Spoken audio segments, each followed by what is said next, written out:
కూటమి ప్రభుత్వం అధికారంలోకి వచ్చిన తర్వాత ప్రజా సమస్యల పరిష్కారానికి అత్యంత ప్రాధాన్యత ఇస్తోందని సెంట్రల్ ఎమ్మెల్యే బోండా ఉమా తెలిపారు. ప్రజల అవసరాలను గుర్తించి మౌలిక సదుపాయాల కల్పనతో పాటు రవాణా సౌకర్యాలను కూడా మెరుగుపరుస్తున్నామన్నారు. ప్రజల సమస్యల పరిష్కారమే తమ ప్రభుత్వ లక్ష్యమని, భవిష్యత్తులో కూడా ఇదే బాధ్యతతో ప్రజాసేవ కొనసాగిస్తామని స్పష్టం చేశారు. 1వ డివిజన్ పరిధిలో IRR-2 ఫ్లైఓవర్ సమీపంలోని ఇండియన్ ఆయిల్ బంక్ పక్కన ఉన్న బస్టాప్ వద్ద ప్రజలకు మెరుగైన రవాణా సౌకర్యాలు అందించే దిశగా మరో కీలక ముందడుగు పడింది. స్థానిక ప్రజల విజ్ఞప్తి మేరకు ఎమ్మెల్యే బోండా ఉమా ప్రత్యేక చొరవ తీసుకుని ఆర్టీసీ అధికారులతో సమన్వయం చేసి 16K, 77K నూతన బస్సు సర్వీసులను ప్రారంభించారు. ఈ బస్సు సర్వీసుల ద్వారా రాజీవ్ నగర్, కండ్రిక, క్రీస్తురాజపురం, కాళేశ్వరరావు మార్కెట్, రామవరప్పాడు ప్రభుత్వ ఆసుపత్రి తదితర ప్రాంతాలకు ప్రయాణించే వేలాది మంది ప్రజలకు ఎంతో ప్రయోజనం చేకూరనుంది. ఈ సందర్భంగా ఎమ్మెల్యే బోండా ఉమామేశ్వరరావు జెండా ఊపి బస్సులను ప్రారంభించారు. అనంతరం ఆయన మాట్లాడుతూ తమ ప్రభుత్వం అధికారంలోకి వచ్చిన తర్వాత సీఎం నాయకత్వంలో ప్రజా సమస్యల పరిష్కారానికి ప్రత్యేక ప్రాధాన్యత ఇస్తున్నామని తెలిపారు. ప్రజల సమస్యలను నేరుగా తెలుసుకునేందుకు ప్రతి శుక్రవారం ప్రజా దర్బార్ నిర్వహిస్తూ వచ్చిన ప్రతి అర్జీని అధికారుల సమక్షంలో నమోదు చేసి పరిష్కారానికి చర్యలు తీసుకుంటున్నామని చెప్పారు. డివిజన్ల వారీగా పర్యటిస్తూ ప్రజల సమస్యలను ప్రత్యక్షంగా తెలుసుకుని పరిష్కరిస్తున్నామని తెలిపారు. Shirdi Sainagar, Prashant colony, SLV apartments ప్రాంతాల్లో దాదాపు 13,000 మంది నివసిస్తున్నారని, వారి అవసరాలకు అనుగుణంగా మౌలిక సదుపాయాల కల్పనకు చర్యలు చేపట్టామని వివరించారు. దేవీనగర్ ట్రెండ్ సెట్ ప్రాంతం నుంచి నేరుగా రహదారి నిర్మాణం చేపట్టడం ద్వారా బీసెంట్ రోడ్, సింగ్ నగర్ తదితర ప్రాంతాలకు ట్రాఫిక్ ఇబ్బందులు లేకుండా ప్రయాణించే అవకాశం కల్పించామని చెప్పారు. ఈ నూతన బస్సు సర్వీసులను ప్రజలందరూ సద్వినియోగం చేసుకోవాలని ఎమ్మెల్యే బోండా ఉమామేశ్వరరావు కోరారు. తెలుగుదేశం ప్రభుత్వం అధికారంలోకి వచ్చినాక చంద్రబాబు నాయుడు గారు ముఖ్యమంత్రిగా, ఈ నియోజకవర్గ శాసనసభ్యుడిగా నేను ఎన్నికైనాక, పార్లమెంట్ సభ్యుడిగా కేశినేని శివనాథ్ చిన్ని ఎన్నికైనాక ప్రజల సమస్యలు ఒక చిత్తశుద్ధితో అకౌంటబిలిటీ అనేది వచ్చింది, బాధ్యత అనేది వచ్చింది. గతంలో తూత్తు మంత్రాలుగా అర్జీలు తీసుకునేవాళ్ళు ప్రభుత్వ అధికారులు కానీ, ప్రభుత్వం కానీ, రాజకీయ నాయకులు కానీ, ఎమ్మెల్యేలు కానీ ఆ అర్జీలు ఎక్కడా పరిష్కరించబడినటువంటి దాఖలాలు లేవు. ఇవాళ ప్రతి శుక్రవారం రాష్ట్ర వ్యాప్తంగా ప్రతి శాసనసభ్యుడి కార్యాలయంలో ప్రజా దర్బార్ నిర్వహిస్తున్నాం. ఆ ప్రజా దర్బార్లో వచ్చినటువంటి ప్రతి అర్జీకి బాధ్యతగా అక్కడే అధికారులు ఉంటా ఉన్నారు. వాళ్ళు ఆన్లైన్ చేయటం కానీ, ఆ సమస్యల్ని పరిష్కరించడం కానీ చిత్తశుద్ధితో చేస్తూ ఉన్నారు. అంతేకాకుండా ఎక్కడైతే డివిజన్ పర్యటనలు చేస్తూ ఉన్నామో ఆ డివిజన్ పర్యటనలో మా దృష్టికి వచ్చినటువంటి సమస్యలు, ఇక్కడ 1వ డివిజన్లో వేగంగా అభివృద్ధి చెందుతున్నటువంటి ప్రాంతం ఇటేపు, అంటే షిర్డీ సాయి నగరు, ఈ ప్రాంతం అంతా కూడా వేగంగా అభివృద్ధి చెందుతూ ఉంది. SLV అపార్ట్మెంట్స్, ఇంకా దాంతోపాటు దాదాపు ప్రశాంత్ కాలనీ అనేకమైన అపార్ట్మెంట్లు ఇక్కడ వచ్చినాయి. దాదాపు ఒక 3,000 మంది జనాభా కూడా ఇక్కడ నివసిస్తూ ఉన్నారు. వాళ్ళందరికీ మౌలిక సదుపాయాలు కావాలి. మౌలిక సదుపాయాల విషయంలో వారందరూ కూడా పలు దఫాలుగా మాకు విజ్ఞప్తులు చేశారు. దాంతో అక్కడ దేవీనగర్ నుంచి ట్రెండ్ సెట్ దగ్గర నుంచి స్ట్రైట్ రోడ్ ఒకటి వేసాం. ఆ స్ట్రైట్ రోడ్ వేయటం వల్ల అనేక మందికి సౌకర్యంగా, అంటే ఇటు నుంచి బీసెంట్ రోడ్ వెళ్ళాలన్నా, సింగ్ నగర్ వెళ్ళాలన్నా, ఎటు వెళ్ళాలన్నా మెయిన్ రోడ్లు టచ్ చేయకుండా, ట్రాఫిక్ బారిన పడకుండా మహిళలు కానీ, ఉద్యోగస్తులు కానీ, వ్యాపారస్తులు కానీ చక్కగా ప్రశాంతమైన వాతావరణంలో వాళ్ళు వెళ్తూ ఉన్నారు. వాళ్ళతో అడిగి కొత్త బస్సులైన ఒకటి ఇవ్వడం జరిగిందండి. మా ఎమ్మెల్యే గారికి మేము ఏదైనా సరే అడగటమే మేము చేయాల్సిన పని అండి. చేయటం అనేది ఆయన చూసుకున్నారని, ఏ పని అయినా సరే. నిన్న సిద్ధుబాబు వచ్చారండి. ఆ సిద్ధుబాబు అన్ని రోడ్లు పరిశీలించారు. అలాగే చంద్రబాబు వస్తున్నారు, అలాగే ఎమ్మెల్యే గారు వస్తున్నారు. ఏ పని ఉన్నా సరే మమ్మల్ని పిలవండి, మేము మీ దగ్గర ఉంటాం, మీకు అందుబాటులో ఉంటామని. మేము ఏది అడిగినా SLV గ్రాంట్స్ సంబంధించి 1, 2, 3 సంబంధించి ఆ SLVలో ఉన్న వాళ్ళు అడిగిన పెద్దలు అడిగిన మీదట వాళ్ళకి అడిగినవన్నీ అండి. స్పీడ్ బ్రేకర్లు అడిగారు, వేసాం. లైట్లు అడిగారు, వేసాం. డ్రైనేజ్ కొంచెం స్లోగా ఉంది కానీ నడుస్తుందండి. డ్రైనేజ్ వర్క్ కూడా నడుస్తుంది, అది కూడా చేసామండి. అలాగే ఇవాళ బస్సు, ఎందుకంటే SLVకి వచ్చే పనులకు వచ్చేవాళ్ళు వీళ్ళందరికి కూడా మాకు ఇబ్బందిగా ఉందండి అని చెప్పి వెళ్ళడానికి సింగ్ నగరు, కండ్రిక, ఇటు బీసెంట్ రోడ్డు, మార్కెట్ ఇటు వెళ్ళడానికి బాగా ఇబ్బందిగా ఉంది అనగానే మా ఎమ్మెల్యే గారు వాళ్ళని పిలిపించి మాట్లాడి ఇమీడియట్గా బస్సు మాకు సౌకర్యం ఏర్పాటు చేయడం ఎంతో సంతోషంగా ఉందండి. మాజీ మంత్రి పేర్ని నానిపై ఏపీ ప్రభుత్వ విప్ గన్నవరం ఎమ్మెల్యే యార్లగడ్డ వెంకట్రావు తీవ్ర స్థాయిలో విమర్శలు గుప్పించారు. మర్యాదగా మాట్లాడితే మర్యాద దక్కుతుందని, హద్దులు దాటి మాట్లాడితే గట్టిగానే సమాధానం ఉంటుందని హెచ్చరించారు. రాజకీయాల నుంచి తప్పుకుంటానని చెప్పిన పేర్ని నాని ఇప్పుడు ఎంపీ కావాలనే ఆశతో అవాకులు చవాకులు పేలుతున్నారని మండిపడ్డారు. తాను ఎప్పుడు అక్రమ కేసులు పెట్టలేదని స్పష్టం చేసిన యార్లగడ్డ మంత్రిగా ఉన్నప్పటికీ బందరు అభివృద్ధిలో పేర్ని నాని విఫలమయ్యారని విమర్శించారు. గన్నవరం, గుడివాడ నియోజకవర్గాలపై అనవసర ప్రచారం చేయడం దిగజారుడు రాజకీయాలకు నిదర్శనమని పేర్కొన్నారు. వ్యక్తిగత విమర్శలకు తాను ఎప్పుడు తావివ్వలేదని, ప్రజా సమస్యలు మరియు అభివృద్ధిపైనే తన రాజకీయాలు ఉంటాయని యార్లగడ్డ వెంకట్రావు అన్నారు. నిన్న గుడివాడలో వైఎస్ఆర్ కాంగ్రెస్ పార్టీ అధ్యక్షుడిగా, జిల్లా అధ్యక్షుడిగా కృష్ణా జిల్లాకు పనిచేస్తున్న పేరు నాని గుడివాడలో మీటింగ్ పెట్టి అవాకులు చవాకులు పేలటం బాధాకరం అని చెప్తూ రాజకీయాల్లో సహజంగానే జుగుప్సకరం. అతని స్థాయిని మరిచి రాజకీయాలు మానేశారని చెప్పి, రాజకీయాలు మానేసిన తర్వాత మళ్ళీ ఎంపీ అవుదాం అనుకుంటున్నాం ఏంటి, మళ్ళీ యాక్టివ్ అయ్యారని అడిగా. గన్నవరం ఒక రోజు వచ్చి అక్రమ కేసులు పెడుతున్నారంటే తెలుగుదేశం పార్టీ ఆఫీస్ తగలబెట్టినప్పుడు నేను ఏ పార్టీలో ఉన్నాను పేరు నాని అని అడిగి నేను అక్రమ కేసులు పెట్టలేదని చెప్పా, బహిరంగ చర్చకు సిద్ధం ఉన్నా. గన్నవరం వచ్చి ఒక్క మాట అడిగితే నేను మచిలీపట్నం వచ్చి ప్రెస్ మీట్ పెట్టి నిన్ను బహిరంగ చర్చకి రా, నేను బందరు వచ్చానంటే నువ్వు రాని పరిస్థితి. మళ్ళీ 10 నెలల విరామం తీసుకుని పద్దాక మనం బందరికి ఏం ఏడిసామో ఏడవాలి. డెఫినెట్ గా మీ తండ్రి అయితే ఇలా మాట్లాడేవాడు కాదని నేను అనుకుంటున్నాను. నువ్వు సభ్య సమాజం తలదించుకునే విధంగా నువ్వు మాట్లాడటం నీ స్మార్ట్, ఓవర్ స్మార్ట్ అనుకోవాలో ఏమనుకోవాలో, ఇంటలెక్చువల్ స్మార్ట్ అనుకుంటావో, స్ట్రీట్ స్మార్ట్ అనుకుంటావో, మీరు ఈ స్థాయిలో మాట్లాడాల్సిన అవసరం ఉందని నేను భావించట్లా. నేను ఇంకా మేనమేషాలు లెక్కబెట్టి కొంచెం భాషలో కరెక్ట్ గానే మాట్లాడాను. నేను బందరు వచ్చి ప్రెస్ మీట్ పెట్టినా. నేను ఇప్పుడు కూడా భాషలో కరెక్ట్ గానే మాట్లాడుతున్నా గానీ నువ్వు గురువింద గింజలాగా నువ్వు నా గురించి మాట్లాడితే నువ్వెవరు అసలు? నువ్వు వైఎస్ఆర్ కాంగ్రెస్ పార్టీలో సీట్లు నాకు గన్నవరం, గుడివాడ సీట్లు లేవంట. చూడండి, నేను ప్రెస్ చూపిస్తాను మీకు. చట్టసభల్లో బీసీలకు 50% రిజర్వేషన్లు కల్పించాలని, మహిళా కోటాలో బీసీ మహిళలకు ప్రత్యేక ప్రాతినిధ్యం ఇవ్వాలని ఆంధ్రప్రదేశ్ జాతీయ బీసీ సంక్షేమ సంఘం రాష్ట్ర ఇన్ఛార్జ్ నూకానమ్మ యాదవ్ డిమాండ్ చేశారు. బీసీలకు రాజకీయంగా తగిన గుర్తింపు, అవకాశాలు కల్పించకుండా సామాజిక న్యాయం సాధ్యం కాదన్నారు. బీసీ హక్కుల సాధన కోసం త్వరలో ఢిల్లీలో 1000 మందితో భారీ ఉద్యమ కార్యక్రమాన్ని నిర్వహించనున్నట్లు ప్రకటించారు. ఆంధ్రప్రదేశ్ జాతీయ బీసీ సంక్షేమ సంఘం ఆధ్వర్యంలో ఎన్టీఆర్, కృష్ణా, ఏలూరు జిల్లాల ముఖ్య కార్యకర్తల సమావేశం ఐలాపురం హోటల్లో ఘనంగా నిర్వహించారు. ఈ సమావేశానికి సంఘం రాష్ట్ర ఇన్ఛార్జ్ నూకానమ్మ యాదవ్ ముఖ్య అతిథిగా హాజరయ్యారు. ఈ సందర్భంగా ఆమె మాట్లాడుతూ బీసీలు దేశం జనాభాలో అత్యధిక శాతం ఉన్నప్పటికీ రాజకీయంగా, సామాజికంగా తగిన ప్రాధాన్యత దక్కడం లేదని ఆవేదన వ్యక్తం చేశారు. స్థానిక సంస్థల్లో అమలవుతున్న రిజర్వేషన్ విధానాన్ని చట్టసభల్లోనూ అమలు చేసి బీసీలకు 50% రిజర్వేషన్ కల్పించాలని కేంద్ర ప్రభుత్వాన్ని డిమాండ్ చేశారు. అలాగే మహిళా రిజర్వేషన్ అమలు సమయంలో బీసీ మహిళలకు ప్రత్యేక కోటా ఏర్పాటు చేయాలని కోరారు.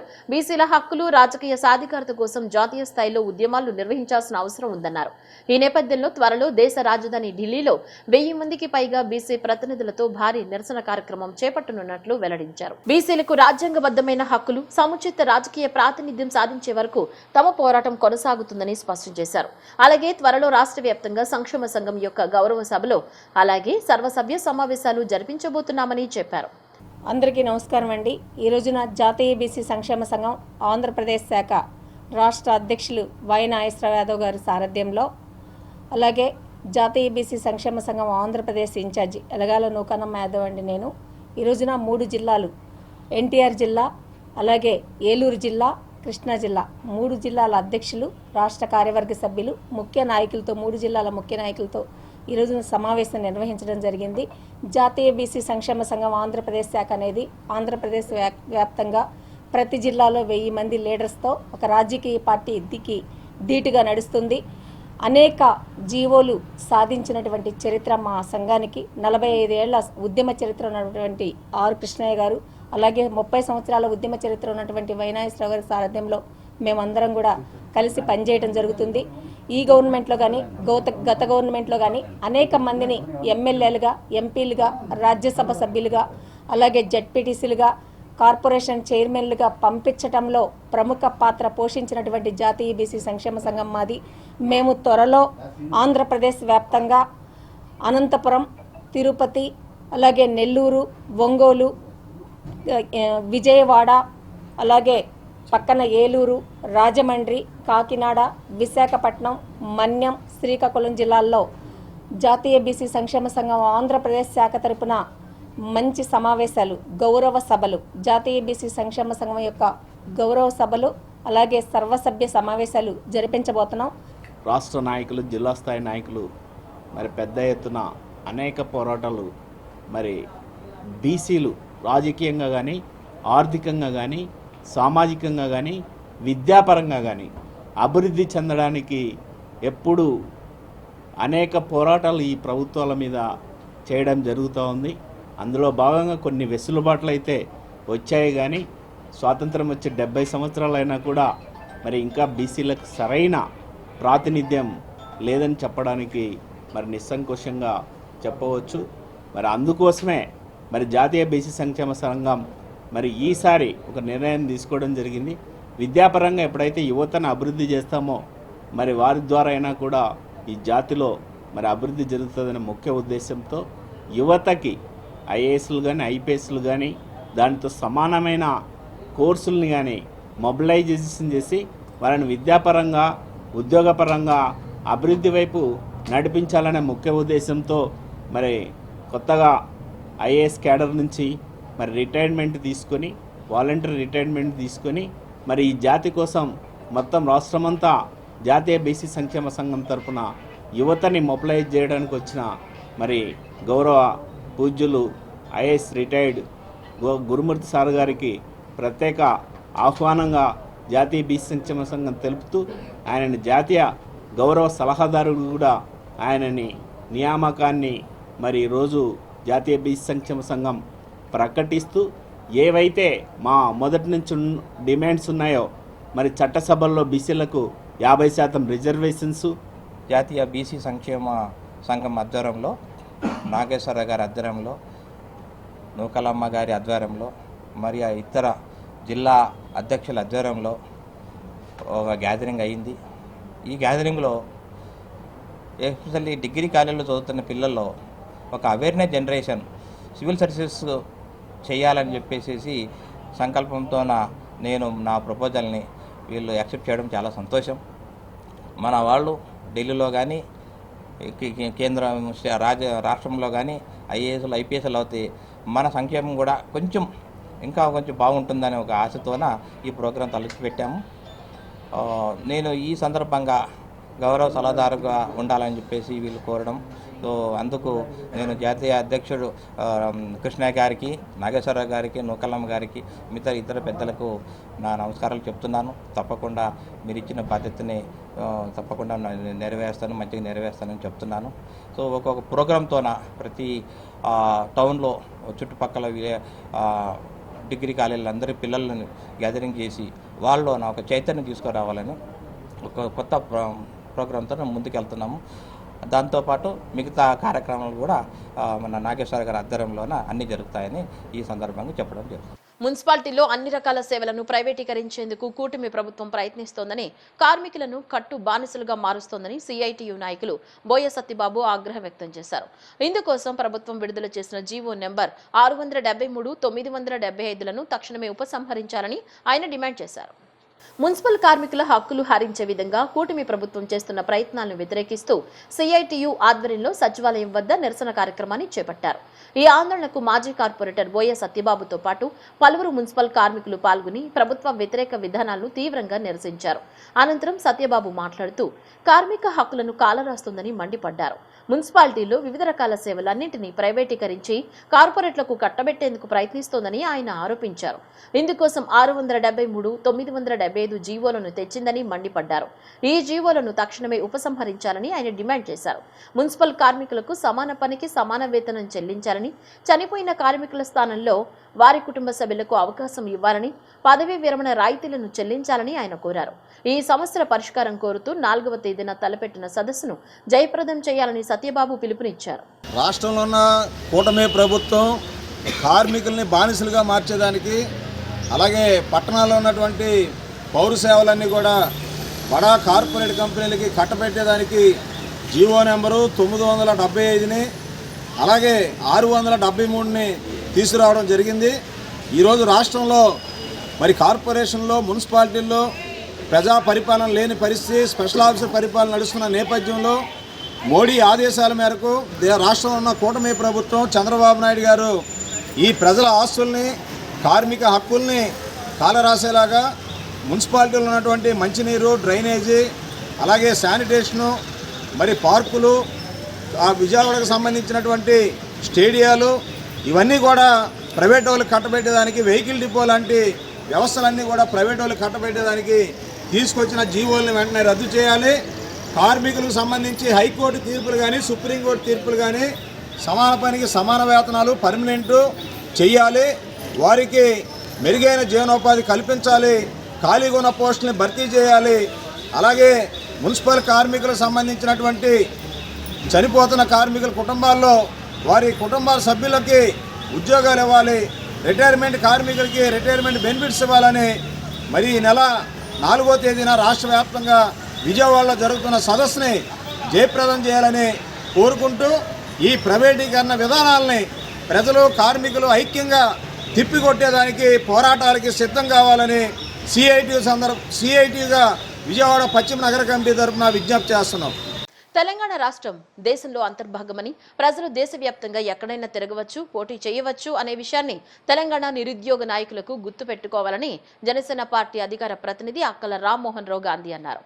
ఇప్పటికీ తెలంగాణ ప్రజలు ఉమ్మడి ఆంధ్రప్రదేశ్ను కోరుకుంటున్నారన్నారు. కాంగ్రెస్, బీఆర్ఎస్ నాయకులు దేశంలో ఎక్కడైనా తిరగవచ్చు, పోటీ చేయవచ్చు, కానీ తెలుగు జాతి ప్రజలు పోటీ చేయకూడదా అని, ఇది ఎక్కడి న్యాయం అంటూ ఆయన ప్రశ్నించారు. జాతీయ భావాలు గల జనసేన పార్టీని, నిజాయితీ గల నేత పవన్ కళ్యాణ్ని ఖచ్చితంగా ప్రజలు కోరుకుంటున్నారని జనసేన జాతీయ పార్టీగా ఎదుగుతున్న ఆశాభావాన్ని ఆయన వ్యక్తం చేశారు. తెలంగాణ రాష్ట్రం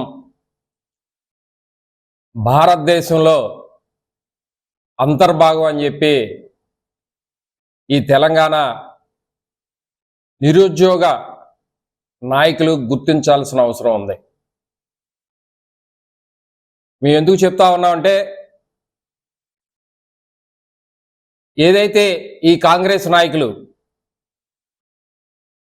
పవన్ కళ్యాణ్ గారిని తెలంగాణకు రావద్దని చెప్పి మాట్లాడుతూ ఉన్నారో, మేము ఆ కాంగ్రెస్ నాయకుల్ని, బీఆర్ఎస్ నాయకుల్ని అందరిని అడుగుతా ఉన్నాం. మీరైతే కాంగ్రెస్ పార్టీ, మీ జాతీయ నాయకులు దేశమంతా ఎక్కడైనా ఏ రాష్ట్రంలో అయినా పోటీ చేయవచ్చా? అలాగే మీ బీఆర్ఎస్ నాయకులు జాతీయ పార్టీ అని ఇతర రాష్ట్రాల్లోకి వెళ్ళి పార్టీ మీటింగ్లు పెట్టుకోవచ్చా? మీకు ఒక న్యాయం, ఇతరులకు ఒక న్యాయం ఏంటని మేము అడుగుతా ఉన్నాం. ఇటువంటి ఏర్పాటువాదులు వల్లే ప్రజలు విసిగిపోయి ఉన్నారు. రాష్ట్రం తెలంగాణ ఏర్పడింది అనే కానీ మాకు ఎక్కడ తెలంగాణ వల్ల మాకైతే ఉపయోగం లేదని ప్రజలకు అంటా ఉన్నారు. అది కేవలం కొంతమంది నాయకులకే తెలంగాణ ఏర్పాటు ఉపయోగం తప్పితే మాకు ఎటువంటి ఉపయోగం లేదు, మాకు ఉమ్మడి రాష్ట్రంలోనే బాగా ఉన్నామని చెప్పి తెలంగాణ ప్రజలు కోరుకుంటా ఉన్నారు. అది మీరు మర్చిపోయినట్టున్నారు. ఎందుకంటే ఎప్పుడూ కూడా పవన్ కళ్యాణ్ గారు భారతదేశం అలాగే రాష్ట్రాలు ప్రజలందరూ సుఖ సంతోషాలతో ఉండాలని కోరుకునే వ్యక్తి పవన్ కళ్యాణ్ గారు. మెగా డిఎస్సి నియామక ప్రక్రియపై వైసీపీ నాయకులు చేస్తున్న ఆరోపణలు పూర్తిగా నిరాధారమైనవని టీఎన్ఎస్ఎఫ్ ప్రధాన కార్యదర్శి పుల్లగుర చరణ్ యాదవ్, ఆర్వైఎస్ఎఫ్ రాష్ట్ర అధ్యక్షులు పరుచూరి రాజేంద్రబాబు, జేఏసీ రాష్ట్ర కన్వీనర్ షేక్ సిద్దిక్, ఏబీవీపీ రాష్ట్ర ప్రధాన కార్యదర్శి వెంకట గోపి పేర్కొన్నారు. పేద, మధ్యతరగతి నిరుద్యోగ యువతకు ఉపాధ్యాయ ఉద్యోగాలు రావడాన్ని వైఎస్ జగన్మోహన్ రెడ్డి, వారి పార్టీ నేతలు జీర్ణించుకోలేకపోతున్నారని ఆరోపించారు. గాంధీనగర్ ప్రెస్ క్లబ్ లో విద్యార్థి యువజన సంఘాల ఆధ్వర్యంలో జరిగిన రౌండ్ టేబుల్ సమావేశంలో టీఎన్ఎస్ఎఫ్ ప్రధాన కార్యదర్శి పుల్లగూర చరణ్ యాదవ్, ఆర్వైఎస్ఎఫ్ రాష్ట్ర అధ్యక్షులు పరుచూరి రాజేంద్రబాబు, నిరుద్యోగ JAC convener Sheikh Siddiq, ABVP రాష్ట్ర ప్రధాన కార్యదర్శి వెంకట గోపి, బీసీ సంఘం రాష్ట్ర అధ్యక్షులు వై నాగేశ్వరరావు, ఎంఆర్పీఎస్ రాష్ట్ర ప్రధాన కార్యదర్శి పేరెల్లి లీషా, బి ఆర్మీ రాష్ట్ర నాయకులు దాసరి బుజ్జి, బీసీ సంఘం రాష్ట్ర నాయకులు నూకాంబిక ప్రసంగించారు. ఈ సందర్భంగా వక్తలు మాట్లాడుతూ యువగళం పాదయాత్రలో నిరుద్యోగ యువతకు నారా లోకేష్ ఇచ్చిన హామీ ప్రకారం కూటమి ప్రభుత్వం అధికారంలోకి వచ్చిన వెంటనే ముఖ్యమంత్రి నారా చంద్రబాబు నాయుడు తన తొలి సంతకాన్ని మెగా డిఎస్సి ఫైల్ పై చేసి మంత్రి నారా లోకేష్ ఆధ్వర్యంలో 16,000 ఉపాధ్యాయ పోస్టులకు నోటిఫికేషన్ జారీ చేశారని గుర్తు చేశారు. మెగా డిఎస్సిని ఓర్వలేని గొడ్డలి పార్టీ నేతలు 241 కేసులు కోర్టుల్లో వేసి డిఎస్సిని ఆపాలని చూసినా న్యాయపరమైనటువంటి చిక్కులు లేకుండా 110 రోజుల కాల వ్యవధిలో పూర్తిస్థాయి పారదర్శకతతో ఆన్లైన్ విధానంలో ఎలాంటి అక్రమాలకు తావు లేకుండా పరీక్షలు నిర్వహించి అర్హులైన అభ్యర్థులకు నియామక పత్రాలు అందించారని తెలిపారు. ఈ ఆరోపణల ద్వారా ఉద్యోగాలు సాధించిన 16,000 మంది ఉపాధ్యాయుల ప్రతిష్టను దెబ్బతీసే ప్రయత్నం జరుగుతోందని ఆవేదన వ్యక్తం చేశారు. గత ప్రభుత్వం ఆంధ్ర రాష్ట్రాన్ని నిరుద్యోగ ఆంధ్ర రాష్ట్రంగా పేరు మారిస్తే నేడు కూటమి ప్రభుత్వం అధికారంలోకి వచ్చిన తర్వాత అతి తక్కువ సమయంలో ఏదైతే ఆ రోజు హామీ ఇచ్చారో ఆ హామీని నిలబెట్టుకుంటూ ఈరోజు మెగా డిఎస్సి నిర్వహించి ఒక పక్కన అనేక కంపెనీలు ఈరోజు ఆంధ్ర రాష్ట్రంలో తీసుకొచ్చి వలస సీమ రాయలసీమను ఈరోజు అనేక పరిశ్రమలు పెట్టుబడులు తీసుకొస్తూ ఒక పక్క ఐటీ విభాగాన్ని రాష్ట్రంలో ప్రపంచంలో ఎన్నడూ లేని విధంగా ఈరోజు అనేక పెట్టుబడులు ఈరోజు రాష్ట్రాన్ని తీసుకొచ్చి ఈరోజు నిరుద్యోగ యువతని ఈరోజు ఉద్యోగాల ఆంధ్రప్రదేశ్గా మార్చి నిరుద్యోగ ఆంధ్రప్రదేశ్ని ఉద్యోగాల ఆంధ్ర రాష్ట్రంగా పేరు మార్చడానికి ఈరోజు కూటమి ప్రభుత్వం కష్టపడతా ఉంటే ఈరోజు అంతా అయిపోయిన తర్వాత ఆనాడు నిరుద్యోగులకు ఉద్యోగాలు వచ్చాయి, స్కూళ్ళకి వెళ్ళారు, పాఠాలు చెప్పారు. ఈరోజు వేసవి సెలవుల్లో సెలవులు తీసుకొని మళ్ళీ పాఠాలు చెప్పడానికి కొత్త నూతన విద్యా విధానంలో అడుగు పెడుతుంటే ఇప్పుడు జరిగిన డిఎస్సిలో లోపాలు ఉన్నాయి, జరిగిన డిఎస్సిలో అక్రమాలు ఉన్నాయి, స్పోర్ట్స్ కోటాలో విచ్చలవిడిగా ఉద్యోగాలు ఇచ్చారని చెప్పి ఆధారాలు లేని ఆరోపణలు చేస్తూ ఉన్నారు. ఒక పక్క డిఎస్సికి అన్యాయం జరిగిందని అవతల వాళ్ళు మాట్లాడుతుంటే అది అన్యాయం కాదు, అనేక మందికి ఉద్యోగాలు అవకాశాలు కల్పించారు, దీని గురించి మాట్లాడడం తప్పు అని చెప్పి ఇక్కడ చరణ్ సాయి యాదవ్ గారు కానీ అలాగే మురళీ బ్రదర్ ఇక్కడ ఉన్నటువంటి యువత విద్యార్థి విభాగం నాయకులందరూ కూడా ఒక మంచి కార్యక్రమాన్ని ఏర్పాటు చేసి మెగా డిఎస్సిని సపోర్ట్ చేస్తూ పెట్టినటువంటి కార్యక్రమానికి వాళ్ళందరికీ కూడా ధన్యవాదాలు, శుభాకాంక్షలు తెలియజేస్తున్నాం. అలాగే మేము కూడా జాతీయ బీసీ సంక్షేమ సంఘం నుంచి మా రాష్ట్ర అధ్యక్షులు వైనాయసరావు గారు కానీ అలాగే కృష్ణా జిల్లా అధ్యక్షుడు కృష్ణార్జున్ గారు, ఎన్టీఆర్ జిల్లా అధ్యక్షులు నమ్మి భానుప్రకాష్ గారు అలాగే ఇంకా అనేక మంది బీసీ నాయకులు వచ్చి తిరువూరు నుంచి వచ్చినటువంటి గణేష్ బ్రదర్ అనేక మంది ఇక్కడికి వచ్చి మద్దతు తెలపడం జరిగింది. ప్రెస్ క్లబ్లో ఈ యొక్క రౌండ్ టేబుల్ సమావేశాన్ని నిర్వహిస్తున్నటువంటి చరణ్ గారికి వీరందరికీ ముందుగా శుభాకాంక్షలు, ధన్యవాదాలు. అదేవిధంగా ఏదైతే గత 5 ఏళ్ళు 2019 నుంచి 2024 వరకు కూడా ఉన్నటువంటి ప్రభుత్వం ఉద్యోగస్తులను కూడా లేకపోతే నిరుద్యోగులను కూడా ఏ కోశాన్ని కూడా పట్టించుకోకుండా 5 సంవత్సరాలు ఏబీవీపీ ఎన్నో పోరాటాలు చేసి ఉద్యమాలు చేస్తే విద్యార్థులపైన విద్యార్థి నాయకులపైన కేసులు పెట్టిన పరిస్థితి మనం గమనించాం. గత ఎన్నికల సమయంలో అప్పటి ముఖ్యమంత్రి వైఎస్ జగన్మోహన్ రెడ్డి గారు ప్రతి ఏటా జాబ్ క్యాలెండర్ ఇస్తామని చెప్పి 5 సంవత్సరాల కాలంలో జాబ్ క్యాలెండర్ కానీ డిఎస్సి కానీ ప్రకటించినటువంటి పరిస్థితుల్లో వేదిక మీద ఉన్నటువంటి అనేక విద్యార్థి యువజన సంఘాలు నిరుద్యోగ సంఘాలుగా అనేక పోరాటాలు చేస్తే నిరుద్యోగ యువత అందరినీ కూడా చికెన్ కొట్లు, మటన్ కొట్లు, చేపల కొట్లు పెట్టుకోండి అని ఫిష్ ఆంధ్ర పేరుతో నిరుద్యోగ యువతను అందరినీ కూడా అవహేళన చేసినటువంటి పరిస్థితులు ఉన్నాయి. సమస్యలు ఏవీ లేవన్నట్టు నిరుద్యోగ యువత అదేవిధంగా ఉపాధ్యాయుల మీద పడి ఇవాళ అక్రమ ఆరోపణలు చేస్తున్నారు. గతంలో 2019 ఎన్నికల సందర్భంలో జగన్మోహన్ రెడ్డి గారు మేము అధికారంలోకి వస్తే మెగా డిఎస్సి ఇస్తాం, జాబ్ క్యాలెండర్ ఇస్తామనేటువంటి హామీ ఇచ్చి అధికారంలోకి వచ్చిన తర్వాత పేదలు బడుగు బలహీన వర్గాల బిడ్డలు చదువుకునే ప్రభుత్వ పాఠశాలల్లో ఒక్క టీచర్ పోస్టును కూడా భర్తీ చేసినటువంటి దాఖలాలు లేవు. ప్రజారోగ్యం, పర్యావరణ పరిరక్షణకు ప్రతి ఒక్కరూ బాధ్యత వహించాలని నగరపాలక సంస్థ కమిషనర్ ధ్యానచంద్ర సూచించారు. ప్రభుత్వ యంత్రాంగంతో పాటు ప్రజలు, స్వచ్ఛంద సంస్థలు కలిసి పనిచేసినప్పుడే సుస్థిర అభివృద్ధి సాధ్యమవుతుందని తెలిపారు. వీఎంసీ ప్రధాన కార్యాలయం ముందు ఉన్న నర్సరీ వద్ద ఎస్ఎన్జీ ఫౌండేషన్ ఆధ్వర్యంలో నిర్వహించిన మజ్జిగ పంపిణీ, మొక్కలు నాటే కార్యక్రమంలో ముఖ్య అతిథిగా నగరపాలక సంస్థ కమిషనర్ ధ్యానచంద్ర పాల్గొన్నారు. ఈ సందర్భంగా కమిషనర్ మాట్లాడుతూ వేసవి కాలంలో ప్రజల ఆరోగ్య సంరక్షణకు దోహదపడే మజ్జిగ పంపిణీ వంటి కార్యక్రమాలు ఎంతో ఉపయోగకరమన్నారు. అలాగే భవిష్యత్ తరాలకు స్వచ్ఛమైన, ఆరోగ్యకరమైన వాతావరణాన్ని అందించేందుకు ప్రతి ఒక్కరూ మొక్కలు నాటి వాటిని సంరక్షించాలని పిలుపునిచ్చారు. ప్రజారోగ్యం, పర్యావరణ పరిరక్షణ, సామాజిక బాధ్యత వంటి అంశాలపై స్వచ్ఛంద సంస్థలు చేపడుతున్న కార్యక్రమాలు సమాజానికి ఆదర్శంగా నిలుస్తున్నాయని కమిషనర్ పేర్కొన్నారు. ప్రభుత్వ యంత్రాంగంతో పాటు ప్రజలు, స్వచ్ఛంద సంస్థలు కలిసి పనిచేసినప్పుడే సుస్థిర అభివృద్ధి సాధ్యమవుతుందని తెలిపారు. ఎస్ఎన్జీ ఫౌండేషన్ చైర్మన్ కందుల శారదా వాణిప్రసాద్ మాట్లాడుతూ గత 70 రోజులుగా తమ సంస్థ ఆధ్వర్యంలో మజ్జిగ పంపిణీ చేయడం జరిగిందని చెప్పారు. తమ సంస్థను ప్రోత్సహించేందుకు ప్రభుత్వ ఉన్నతాధికారులు, ప్రజాప్రతినిధులు తమకు అండగా నిలవడం ఎంతో ఆనందంగా ఉందని చెప్పారు. రాబోయే రోజుల్లో కూడా తమ సేవా కార్యక్రమాలు కొనసాగిస్తామన్నారు. ఈ రోజుతో 70 రోజులు అన్నమాట మేము మజ్జిగ పంచటం ఇక్కడ. ఎందుకంటే ఎండలు ఎంత బాగున్నాయో మీకు తెలుసండి. మీరు మొక్కలు నాటమంటే మీరు మొక్కలు నాటరు. ఆ మొక్కలు లేకపోవడం వల్ల మనం ఎంత ఎండని తట్టుకోలేకపోతున్నాం. ఎంత ఎండ ఉన్న సమయంలో మేము వీళ్ళకి దావత తీరుస్తుంటే వీళ్ళందరూ చాలా హ్యాపీ ఫీల్ అయ్యి ఎంతగానో వాళ్ళందరూ సంతోషంతో వెళుతున్నారండి. మరి దీంట్లో మేము మజ్జిగ కలిపడం ప్రతిరోజు కూడా సబ్జా అని, కటోరా అని, ఉల్లిపాయ అని, పచ్చిమిర్చి, అల్లం, జీలకర్ర, కరివేపాకు, కొత్తిమీర, పుదీనాకు ఇన్ని కలిపి ప్రతిరోజు మేము మజ్జిగ పంచడం జరుగుతుందండి. ఈరోజు 70వ రోజు. మరి మొన్న 66 రోజులకి మన పత్తిపాటి శ్రీధర్ సారు, సుజనా చౌదరి గారి, మరి అక్కడున్న పర్సనల్ సెక్రటరీ గారు వచ్చి మరి మా ఫౌండేషన్ని చాలా మెచ్చుకొని చాలా హ్యాపీ ఫీల్ అయ్యి ఆయన వచ్చి మొక్క కూడా నాటి వెళ్ళారు. మరి ఈ రోజు కూడా కమిషనర్ సార్ వచ్చి చాలా హ్యాపీ ఫీల్ అయ్యి ఈ రోజున మొక్క నాటడమే కాకుండా మజ్జిగ వితరణ కూడా చేసి వెళ్ళినారు. మరి మాకు చాలా సంతోషంగా ఉంది. ఎందుకంటే ఇలాంటి చిన్న సంస్థల్ని ఎంకరేజ్ చేయటం అంటే పలు అధికారులు వచ్చి మాకు ఎంకరేజ్మెంట్గా ఉంటేనే ప్రతి ఒక్క సంస్థ కూడా ముందుకు వచ్చి ఇలా మజ్జిగ పంచడమే కాదండి, సర్వీస్ యాక్టివిటీస్ అన్ని కూడా చేస్తారు. 70 రోజుల నుంచి ఇలాగా చల్లటి మజ్జిగ ఆవిడ పనిచేస్తే అందరూ ఆవిడని చల్లగా ఉండి శారదమ్మని దీవిస్తున్నారు. చాలా మంది ఇది ఇంత ఎండల్లో కూడా ఆవిడ చేసిన చాలా గ్రేట్నెస్ ఆవిడకి. అందువల్ల ఆవిడ కార్యక్రమాలు అన్నిటికీ అన్ని విధాలా సాగరిద్దామని జరుగుతున్నాం. వండర్ బుక్ రికార్డు, తర్వాత గిన్నెస్ బుక్ రికార్డులో కూడా రికార్డ్ అయి ఉంది.